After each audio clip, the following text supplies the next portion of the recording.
Hello. Today I'm going to show you how to reset your console to get back on factory settings. Go back and make a factory reset. Or maybe you will sell your Xbox console, or you have to send it back to the vendor, for example, or other things will happen, or your console is not working anymore really good. Then it's better to get back at the beginning. It's really easy. We start and we are in the home menu. We go down and go a little bit 2 times up, and then you can see here settings. Let's choose settings. Now go to General, Account, System, Device. Let's have a look. System, Console Information. And then you can see Name Xbox and Reset the Console. We are going to reset the console.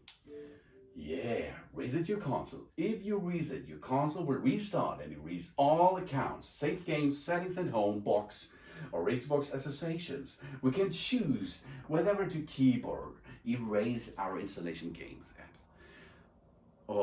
If we are removing everything, your games which you bought on the internet, for example, or the shop, will be not gone, okay? There are inside your account, inside your Microsoft account, and at the next Xbox, you can bring them back. No problem, okay?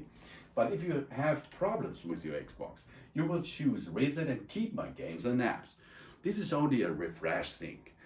You can refresh the system itself.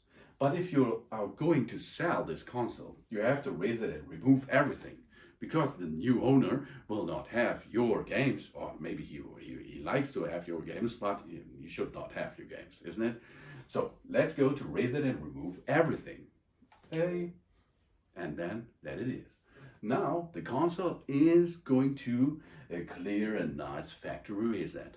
And after this process, we will have a new factory resetted Xbox Series X console. Thanks for watching. Please subscribe me and give me a positive feedback, and I hope to see you again on my channel. Soon. This will take 10 minutes. Soon.